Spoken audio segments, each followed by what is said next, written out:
Hello student, आज हम CTET के कुछ इम्पोर्टेंट क्वेश्चन करते हैं।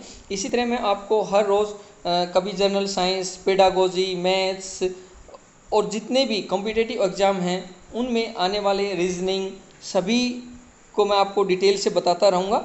उसके साथ साथ आप और भी डिटेल वीडियो देखना चाहते हैं तो आप हमारे यूट्यूब चैनल अनिल वशिष्ठा या आप लिख सकते हो वशिष्ठा क्लासेस को लाइक, शेयर और सब्सक्राइब करें। वहाँ पर आपको पूरी डिटेल मिल जाएगी। तो बिना टाइम वेस्ट किए हम स्टार्ट करते हैं क्वेश्चंस को। तो थोड़ा ध्यान से देखें प्लीज़, और हम देखें कि क्वेश्चन के हम चारों ऑप्शन न बोलकर हम उसको समझाने की कोशिश करेंगे और आपको राइट आंसर बताएंगे। तो सबसे पहले है, जैसे देखें कि हृदय से शुद्ध रक्त को शरीर के अन्य भागों में ले जाने वाली वाहिका को क्या कहते हैं। वाहिका यानी ब्लड वेसल्स, उसको हम क्या कहेंगे। तो हमारे जो ब्लड वेसल्स में होते हैं आर्टरी, जिनको हम बोलते हैं धमनी, और वेन्स जिनको बोलते हैं सिराएं। तो ब्लड में हार्ट से ऑर्गन को लेके जाने वाली होती हैं कौन, धमनी, जबकि लेके आने वाली कौन होती हैं, सिराएं। तो यहाँ क्वेश्चन क्या है कि हृदय से अन्य भागों में, तो अभी बताया था लेके कौन जाती हैं, धमनी। तो राइट आंसर इसका क्या हो गया, धमनी। अगला क्वेश्चन है, शरीर के अंदर रक्त का थक्का नहीं बनता क्योंकि उसमें उपस्थित होता है। रक्त का थक्का यानी ब्लड क्लोटिंग, क्लोट क्यों नहीं होता। तो क्लोट किसकी वजह से नहीं होता, तो हमारे ब्लड में एक केमिकल होता है जिसका नाम है हीमोग्लोबिन। और ये भी ध्यान रखें, यही हीमोग्लोबिन जब हम ब्लड बैंक में ब्लड स्टोर करते हैं तो उसको ब्लड को क्लोट होने से बचाने के लिए भी हम यही केमिकल यूज़ करते हैं। तो आंसर आ जाएगा हीमोग्लोबिन। अगला क्वेश्चन, किसी स्वस्थ व्यक्ति का रक्तचाप, रक्तचाप यानी ब्लड प्रेशर, ब्लड प्रेशर क्या होता है। तो ब्लड प्रेशर मापने के लिए साथ के साथ और भी क्वेश्चंस को हम लिंक कर रहे हैं। ब्लड प्रेशर मापने के लिए हम जो इंस्ट्रूमेंट यूज़ करते हैं उसको बोलते हैं स्फेग्नोमेनोमीटर, स्फेग्नोमेनोमीटर, ये भी याद रखें। तो उसके लिए क्या करते हैं कि जो बीपी होता है हाई और लो बीपी, तो जब पहले बात की याद रखें, हाई मीन जो अपर होता है तो वो होता है 120, जबकि लो होता है वो 80। तो इसलिए 120 80, तो यहाँ पर कंफ्यूज करने के लिए दिया है 80 120। तो कुछ यहाँ पर कंफ्यूज हो जाते हैं जब आंसर देते हुए, लेकिन अभी मैंने बोला हाई टू लो, तो इसलिए हम क्या बोलेंगे, इसका आंसर क्या आ जाएगा 120 80। अगला क्वेश्चन है, मानव के रुधिर में लाल रुधिर कणिकाओं का जीवन होता है। जीवन यानी उनका लाइफ साइकिल कितना होता है, किसका, लाल रुधिर, जिनको हम बोलते हैं आरबीसी, आरबीसी यानी अरिथ्रोसाइट। तो उनका जो जीवन काल होता है वो होता है 120 डेज यानी 120 दिन। कितना बताया, 120 दिन, 120 डेज। और ये भी बता दें ये बनती कहाँ है, ये बोन मैरो में बनती हैं। कहाँ बनती हैं, बोन मैरो में। ये भी क्वेश्चन आ सकता है। तो साथ के साथ हम आपको इनसे लिंक क्वेश्चन भी बता रहे हैं। उसके बाद है, मानव 1 मिनट में कितनी श्वास लेता है। वैसे तो जनरली हम जो श्वास लेते हैं मीन रेस्पायर करते हैं, जो ब्रीदिंग प्रोसेस जिसको हम बोलते हैं, वो जनरली हम 16 से 18, तो इसका आंसर यहाँ पर हो जाएगा 16 से 18 बार। लेकिन कई बार क्वेश्चन आ जाता है कि जैसे यहाँ तो बोल दिया कि 1 मिनट में कितने सांस लेते हैं, दूसरी बार बोला कि हम दौड़ते हुए या हार्ड वर्क करते हुए, तो वो जो रेस्पिरेशन रेट है, श्वसन दर है, वो बढ़ जाती है, वो 20 से 25 हो जाती है। लेकिन यहाँ पर आंसर आएगा 16 से 18। अगला क्वेश्चन है, सस्तनी प्राणियों में डायफ्राम का सबसे महत्वपूर्ण कार्य क्या होता है। तो जो डायफ्राम है वो जो हमारी दो क्या होती हैं, डायफ्राम से ऊपर का जो पार्ट है उसको हम बोलते हैं, जो कैविटी है उसको बोलते हैं हम थोरेसिक कैविटी, और नीचे का हिस्सा उसको बोलते हैं अब्डोमिनल कैविटी, जिसमें स्टमक वगैरह होते हैं। और जो थोरेसिक कैविटी बताई उसमें लंग्स यानी फेफड़े होते हैं। तो सीधी सी बात है, तो ये किस में हेल्प करेगा, ये हेल्प करेगा हमारी श्वसन विधि में, यानी जो हम सांस लेते हैं उसमें हेल्प करता है। तो इसलिए इसका आंसर आ जाएगा श्वसन विधि यानी डी। उससे अगला क्वेश्चन है, हीमोग्लोबिन में धातु होती है। अभी बताया था थोड़ा पहले कि हीमोग्लोबिन जो होता है वो ब्लड को क्लोट होने से बचाता है। तो उसके अंदर जो इम्पोर्टेंट धातु यानी जो धातु है जो वो क्या होती है, वो होती है आयरन यानी मेटल। कौन होता है वो, आयरन। उसके बाद अगला क्वेश्चन है, जब कोई मनुष्य सांस लेता है तो ऑक्सीजन रक्त में संयोग करती है। संयोग का मतलब उसको जोड़ने का काम कौन करता है? तो ये अभी आपको बताया था कि ऑक्सीजन को जोड़ने का काम करता है Hb, हीमोग्लोबिन, और ये जुड़कर क्या बना देता है? HbO2, ऑक्सी हीमोग्लोबिन बनाता है। तो फिर आंसर आ गया कौन? हीमोग्लोबिन। उसके बाद है, नेक्स्ट है कि RQ का तात्पर्य क्या है? RQ होता है रेस्पिरेटरी क्योसेंट का तात्पर्य क्या है? इसका मतलब क्या है? तो रेस्पिरेटरी क्योसेंट देखें तो इसको यदि हम RQ को डिफाइन करें तो RQ is equal to, RQ किसके बराबर होता है कि CO2 upon O2, means carbon dioxide तथा प्रयोग में आई गई ऑक्सीजन का अनुपात। तो देखिए ये रेशियो किस किस का है? कार्बन डाइऑक्साइड और ऑक्सीजन का। तो इस तरह से हमारा आंसर आ जाएगा क्या? डी। और देखें, जैसे हम एक क्वेश्चन इसी से लिंक है कि फोटोसिंथेसिस यानी प्रकाश संश्लेषण में RQ किसका? कार्बोहाइड्रेट का RQ क्या होता है? तो वहाँ देखते हैं तो हम बोलते हैं 6CO2 प्लस उसके बाद आएगा 6O2, तो 6/6, तो वहाँ पर RQ कितना हो गया? 1 आ जाता है RQ। तो ये बात भी साथ के साथ आप ध्यान रखें। अगला क्वेश्चन है, श्वसन दर सबसे कम होती है। श्वसन दर यानी हम सांस कब, किस अवस्था में, किस कंडीशन में सांस है वो जो सबसे कम लेते हैं। तो अभी आपको बताया था जितना हार्ड वर्क हम करेंगे उतना ही हमारा रेट ऑफ रेस्पिरेशन बढ़ जाएगा। तो सबसे कम जो वर्किंग है हम किस कंडीशन में करेंगे? तो हम देखिए दौड़ते हुए भी करते हैं, टेनिस खेलते हुए भी, भोजन लेते हुए भी, हाँ हालांकि इन दोनों से कम है, लेकिन जब हम सोते हैं उस समय सबसे कम क्या करते हैं? श्वसन रेट यानी श्वसन दर होती है। तो यहाँ पर ये थोड़ा सा भ्रमित करने के लिए, थोड़ा सा पजल करने के लिए खराटे वर्ड को यूज किया गया है, लेकिन उससे हमें कोई फर्क नहीं पड़ेगा। तो आ जाएगा हमारा यहाँ पर आंसर आ जाएगा श्वसन दर। तो उसके बाद आ जाता है कि रात्रि के समय पेड़ पौधों के नीचे नहीं सोना चाहिए। क्यों नहीं सोना चाहिए रात्रि के समय पेड़ पौधों के नीचे? तो आपको पता है कि जनरली हम एक बात करते हैं कि मान लीजिए आप तो पढ़े लिखे हैं, आप किसी बुजुर्ग के पास जो थोड़े कम पढ़े लिखे हैं उनके पास भी बोलेंगे तो वो बोलते हैं कि भाई रात को नहीं जाना चाहिए। रात को क्या करते हैं? वो एक विषैली गैस छोड़ते हैं, है ना। तो इसका मतलब क्या होता है कि वो रात को फोटोसिंथेसिस नहीं करते, यानी वो क्या करते हैं? तो वो कार्बन डाइऑक्साइड रिलीज करते हैं। एक्चुअल में क्या होती है वो विषैली गैस? Carbon dioxide. और यदि यहाँ पर जब गैस की बात आ गई तो कई बार क्वेश्चन पूछ लिया जाता है कि CO2 है और CO है, CO2 कार्बन डाइऑक्साइड और CO कार्बन मोनोऑक्साइड है। तो सबसे ज़्यादा पॉइजनस जो विषैली गैस है वो कार्बन मोनोऑक्साइड है। हालांकि कार्बन डाइऑक्साइड भी क्या है? पॉइजनस है। तो इसलिए जो प्लांट हैं, पौधे हैं, वो रात को क्या नहीं छोड़ते? ऑक्सीजन नहीं देते। तो इसलिए इसका आंसर क्या आ जाएगा कि रात्रि के समय पेड़ पौधे केवल कार्बन डाइऑक्साइड छोड़ते हैं, विमुक्त करते मतलब रिलीज करते हैं। निम्न में से कौन सा प्राणी अनाक्सी श्वसन करता? अनाक्सी मतलब यानी in the absence of oxygen, anaerobic. कौन सा अनएरोबिक है? देखिए अमीबा, खटमल, हाइड्रा, तो ये सारे क्या हैं? ये तो ऑक्सीजन। फीताकर्मी जिसको फ्लैट वार्म बोलते हैं वो क्या है? अनाक्सी यानी जिसको हम बोलेंगे अनएरोबिक रेस्पिरेशन करता है फीताकर्मी।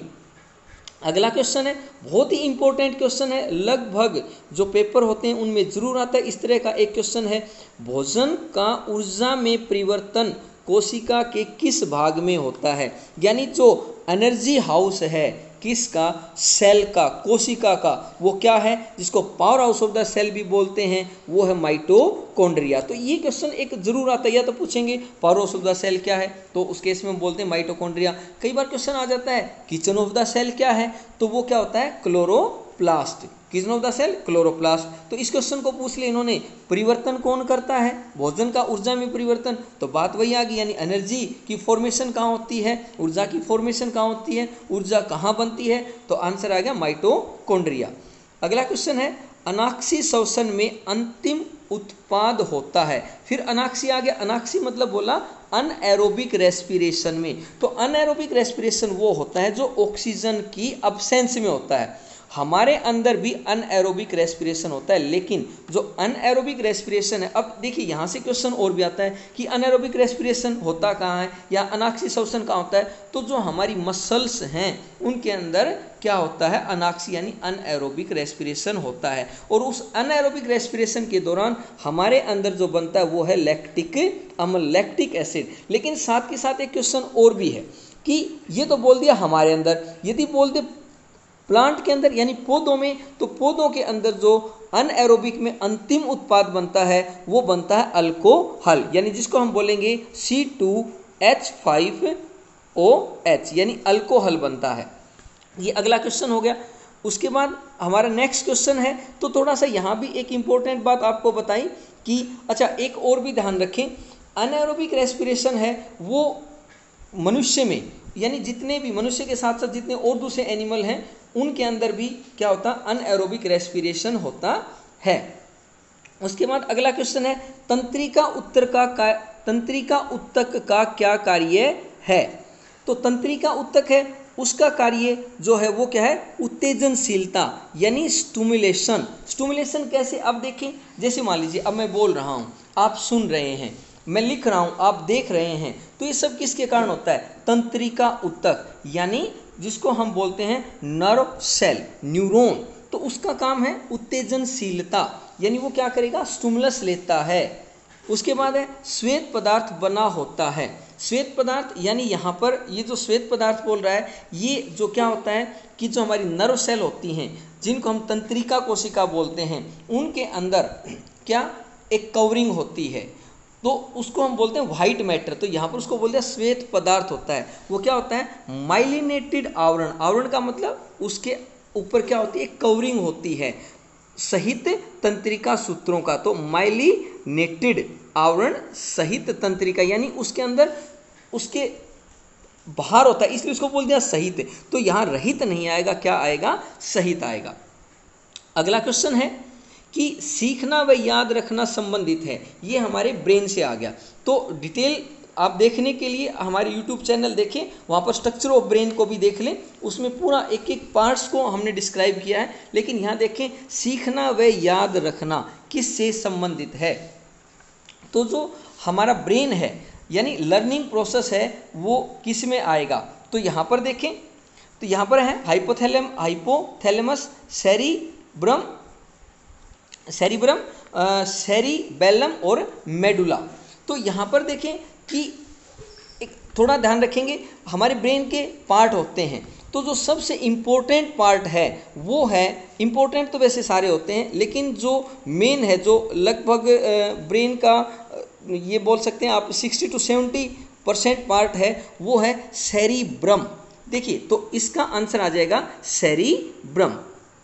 अब इसी से मिलता जुलता है सेरिबेलम, तो मैं यहाँ पर सेरिबेलम का भी आपको बता देता हूँ। सेरिबेलम का जो काम है वो क्या है, वो बैलेंस बनाता है, जैसे हम चलते हैं गिरते नहीं। हाइपोथैलेमस है, हाइपोथैलेमस को जो हम बोलते हैं वो थर्मो रेगुलेटर बोलते हैं, हमारे तापमान को नियंत्रित करता है। मेडुला ऑब्लोंगेटा जो रेस्पिरेशन को, श्वसन को कंट्रोल करता है। तो इसके लिए मैं यहाँ पर आई बटन भी दे दूंगा, आप उसको क्लिक करेंगे तो उसके अंदर आप कंप्लीट ब्रेन के डिफरेंट पार्ट उसके अंदर आप देख सकते हैं। अगला क्वेश्चन है समतापी प्राणियों में ताप का नियमन करने वाले मस्तिष्क केंद्र हैं। समतापी यानी समतापी का मतलब यहाँ क्या होता है कि वार्म ब्लडेड एनिमल। तो जो वार्म ब्लडेड और कोल्ड ब्लडेड, तो सबसे पहले समतापी का मतलब समझें कि जो तापमान के अकॉर्डिंग अपने आप को ढाल लेते हैं, तो हम कैसे हैं, समतापी। और दूसरी तरीके से देखेंगे तो समतापी में हम देखेंगे, जैसे मान लीजिए हम गर्मी है सर्दी है, हम गर्मी में भी दिख जाते हैं, सर्दी में भी दिखते हैं। इसी तरह पक्षी हैं, बर्ड्स हैं, वो गर्मी में भी दिखते हैं, सर्दी में भी दिखते हैं। लेकिन आप देखते हो जैसे रेप्टाइल्स, स्नेक, सांप हैं, छिपकली, लिजर्ड हैं, ये आप देखोगे गर्मी में दिखेंगी लेकिन सर्दी में नहीं दिखते। क्यों? क्योंकि ये समतापी नहीं है, यानी वार्म ब्लडेड नहीं है। तो क्या है वो, कोल्ड ब्लडेड हैं। तो इस तरह आप याद भी रखना चाहिए। एक क्वेश्चन और बन रहा है कि कोल्ड ब्लडेड यानी विषमतापी और वार्म ब्लडेड यानी समतापी कौन है, ये पता चल गया। तो समतापी प्राणियों में ताप का नियंत्रण करने वाला मस्तिष्क का केंद्र, तो अभी बताया था कि जो हमारा ब्रेन है उसका हाइपोथैलेमस क्या है, जिसको हम बोलते हैं थर्मो, थर्मो का मतलब टेम्परेचर, तापमान, तो इसलिए इसका आंसर आ जाएगा हाइपोथैलेमस। अगला क्वेश्चन है, निम्न में कौन सा परिवर्ती क्रिया का उदाहरण नहीं है। परिवर्ती क्रिया को हम बोलते हैं रिफ्लेक्स एक्शन, रिफ्लेक्स एक्शन, परिवर्ती क्रिया, रिफ्लेक्स एक्शन। जैसे देखेंगे कई बार देखो क्या होता है कि हम जैसे हैं तो हम किचन में गए मान लीजिए, तो हमने क्या किया, हमें नहीं पता इसमें कोई गर्म चीज़ रखी हुई है, मान लीजिए कोई टम्बलर है यानी कोई पतीला वगैरह रखा है, तो हमने बाई चांस उसको हाथ लगा, और हाथ लगाते ही हम एकदम से हाथ पीछे करेंगे, तो ये कौन सी क्रिया हुई, रिफ्लेक्स एक्शन, जिसको बोलते हैं प्रतिवर्ती क्रिया। उसी तरह देखते हैं कोई हमारी आंखों के आगे से एकदम से ऐसे हाथ कर देता है, तो उससे क्या हो जाता है, वो भी रिफ्लेक्ट, एकदम से हम क्या कर लेते हैं, आंखें बंद कर लेते हैं। हम बाइक चला रहे हैं, गाड़ी चला रहे हैं, कोई बच्चा आगे आ गया, तो क्या करते हैं हम, क्विक हमारा पैर कहाँ पर चला जाता है, ब्रेक के ऊपर चला जाता है। तो ये सारी क्रियाएं क्या हैं, प्रतिवर्ती क्रियाएं हैं। और प्रतिवर्ती क्रियाओं को बहुत इंपॉर्टेंट बात है, रिफ्लेक्स एक्शन को जो कंट्रोल करता है वो हमारा सेंट्रल नर्वस सिस्टम यानी सीएनएस। सीएनएस के दो पार्ट होते हैं, ब्रेन और स्पाइनल कोड। यानी स्पाइनल कोड इसको क्या करता है, जिसको हम हिंदी में क्या बोलते हैं कि जो तंत्रिका यानी मेरु तंत्रिका बोलते हैं, तो वो क्या करती है, प्रतिवर्ती क्रियाओं को कंट्रोल करती है, नियंत्रित करती है। तो यहाँ पर हम देखेंगे, अब हमारे पास 4 ऑप्शन हम देखेंगे। तो अभी मैंने आपको उदाहरण देकर कुछ बातें बताई, उसमें देखिए, क्या अंगुली दिखाने पर नेत्र बंद होना प्रतिवर्ती क्रिया, हाँ बताया था, अभी बताया था। हाँ, एक और है लार का आना। कई बार हम क्या करते हैं कि बिना चाहे जो क्रिया हमारे विल में ना, हमारी इच्छा में ना, उनको भी हम प्रतिवर्ती क्रियाएं बोलते हैं। तो कई बार जैसे देखिए कोई अच्छी सी चीज़, वो मिठाई है या और कोई दूसरी चीज़ है जो हमें बहुत पसंद है, उसको देखकर मुंह में पानी भर आता है। आप कई बार बच्चों को देखते हो, देखते ही क्या बच्चों के लार गिरने लग जाती हैं, तो ये क्या है, ये सारी प्रतिवर्ती क्रियाओं के उदाहरण हैं। गर्मी में पसीने आना और आज्ञा का पालन करना, तो कौन सी प्रतिवर्ती क्रिया का उदाहरण नहीं है, तो क्या जो हमारी इच्छा में नहीं है। तो ये देखो, ये हमारी इच्छा में नहीं है, ये अपने आप हो, हम चाह के भी नहीं रोक सकते। जबकि आज्ञा का पालन करना, तो यहाँ पर क्या आ गया, इसका इस क्वेश्चन के अकॉर्डिंग इसका आंसर क्या आ गया, आज्ञा का पालन करना। अगला क्वेश्चन है, मनुष्य में मेरु तंत्रिकाओं की संख्या है। अभी आपको बताया था कि जो मेरु जो ये हैं, तो उससे क्या निकलते हैं, स्पाइनल कोड, स्पाइनल कोड से क्या निकलते हैं, स्पाइनल नर्व निकलती हैं। तो जो स्पाइनल नर्व हैं वो 31 पेयर हैं, तो इसका आंसर आ जाएगा 31। यहाँ पर एक क्वेश्चन और भी आ जाता है, एक क्वेश्चन और भी आता है, वो क्या है, यहाँ तो पूछा कि मेरु तंत्रिकाएं, ये पूछ सकते हैं कि मस्तिष्क से कितनी तंत्रिकाएं निकलती हैं, तो वहाँ पर आप आंसर देंगे 12 हैं। जबकि मेरु तंत्रिकाएं भी कितनी बताएं, 31।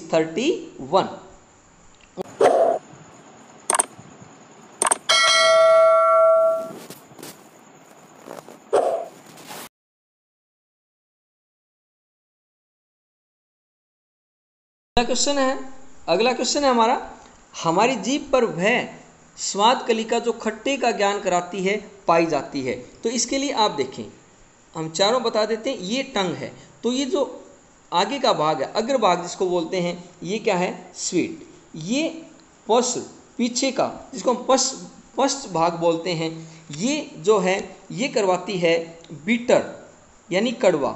ये देखिए, ये जो आगे का हिस्सा है इसको हम बोलते हैं पार्श्व भाग। पार्श्व भाग है जो करवाती है किसका स्वाद करती है, शोर यानी खट्टा। और ये जो इससे पीछे का हिस्सा है ये करवाती है साल्ट।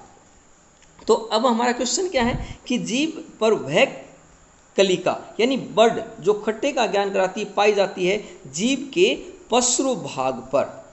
मस्तिष्क का सबसे बाहर का सत्र होता है, यानी बाहर का स्तर, आउटर जो लेयर है वो क्या होती है। तो इसके लिए बहुत इंपॉर्टेंट है, एक चीज़ याद रखें, क्या, PAD। जरूरी नहीं कि यहाँ पूछ लिया, बाहर का पूछ सकते हैं, मध्य का पूछ सकते हैं, इंटरनल। तो याद रखें PAD या याद रखें DAP। तो जो आपको अच्छा लगे वो याद रख सकते हैं। तो सबसे अंदर वाला होता है पाया मैटर, बीच वाला होता है आर्केनाइड मैटर, और ऊपर वाला होता है जो सबसे बाहर मिलता है वो होता है ड्यूरा मैटर। तो इसके अकॉर्डिंग ये कौन सा हो गया, इसका आंसर हो गया बी, ड्यूरा मैटर। अगला क्वेश्चन है, मस्तिष्क का जो भाग बुद्धि का केंद्र यानी इंटेलिजेंसी है उसे वैज्ञानिक भाषा में क्या कहते हैं। तो जस्ट थोड़ी देर पहले आपको बताया था कि एक इसके अंदर क्या प्रेजेंट होता है, जो इम्पोर्टेंट पार्ट है वो सेरिब्रम है, लेकिन हमारा ब्रेन है 2 पार्ट्स में बटा रहता है और उसको बोलते हैं सेरिब्रल हेमीस्फीयर। तो यहाँ पर इसका आंसर आ जाएगा बी, सेरिब्रल हेमीस्फीयर। यहाँ अलग अलग मैं आपको पहले भी बता चुका हूँ, यहाँ पर हम आपको एक आई बटन देंगे इसके अंदर, उसको देखकर आप पूरा ब्रेन को आराम से पूरा डिटेल देख सकते हैं। उसके बाद है प्रतिवर्ती क्रिया, फिर वही आ गया, रिफ्लेक्स एक्शन पर नियंत्रण करने के लिए कौन उत्तरदायी है, यानी उसके लिए कौन इंपॉर्टेंट रोल प्ले करता है, प्रेरणा तंत्र, चेतना तंत्र, केंद्रीय तंत्रिका तंत्र या अनुकंपित तंत्रिका तंत्र। तो हमारे 4 ऑप्शन, इनमें क्या क्या बताया, कौन से प्रतिवर्ती क्रिया, प्रतिवर्ती क्रिया बताई आपको कौन सी होती है प्रतिवर्ती क्रियाएं, जो रिफ्लेक्स एक्शन है। तो इसके अंदर जो इंपॉर्टेंट आपको थोड़ी देर पहले बताया था CNS, सेंट्रल नर्वस सिस्टम, उसमें ब्रेन और स्पाइनल कॉर्ड हैं। तो CNS यानी केंद्रीय तंत्रिका तंत्र। फिर वही क्वेश्चन आ गया, जीभ का वह कौन सा भाग जो मीठा स्वाद देता है। जस्ट अभी आपको चारों भाग बता दिए थे, तो इसमें नो डाउट तो कौन सा आ जाएगा, अग्र भाग। उसके बाद क्वेश्चन आ जाता है कि अपने नाखून काटने से हमें पीड़ा क्यों नहीं होती। बहुत ही सिंपल सी बात है, जो नाखून होते हैं वो क्या होते हैं, हमारे निर्जीव अंग होते हैं। लेकिन यहाँ पर थोड़ा आपको ध्यान रखेंगे, जो आगे के पार्ट हैं, हमारे नाखून हैं, हमारे हेयर यानी बाल हैं, उनके अपर पार्ट, लेकिन यदि उनका रूट देखें वो हम निर्जीव नहीं बोल सकते। तो इस क्वेश्चन के अकॉर्डिंग इसका आंसर आ जाएगा सी। उसके बाद है सिनेप्सिस किसके बीच होता है। सिनेप्सिस जहाँ हो जाता है उसका मतलब होता है जंक्शन, यानी 2 नर्व सेल होती हैं, न्यूरॉन हैं, तंत्रिका हैं, उनके बीच के जंक्शन को हम क्या बोलते हैं, साइनेपेज। ये एक्चुअल में बिल्कुल जुड़े हुए नहीं होते, इसलिए इसको क्या बोल दिया, साइनेपेज। तो ये इसका आंसर इसके अकॉर्डिंग क्या हो जाता है, इसका आंसर देखें, इसका हो जाएगा 2 जो तंत्रिका तंत्र हैं उनको क्या कर, तंत्रिका एवं दूसरी तंत्रिका को क्या करता है, ये ज्वाइन करता है। तो इसलिए इसका आंसर आ जाएगा बी। तो ये हमारे क्वेश्चन थे, और हमारे साथ बने रहने के लिए आप हमारे YouTube चैनल को लाइक करें, हम आपको बहुत अच्छे अच्छे क्वेश्चंस देंगे। और उम्मीद करता हूँ कि इस जो लॉकडाउन के दौरान ये चीज़ें आपको बहुत ही फ़ायदेमंद रहेंगी। For more update connected with us, और हमें देखने के लिए बहुत बहुत धन्यवाद। Thank you.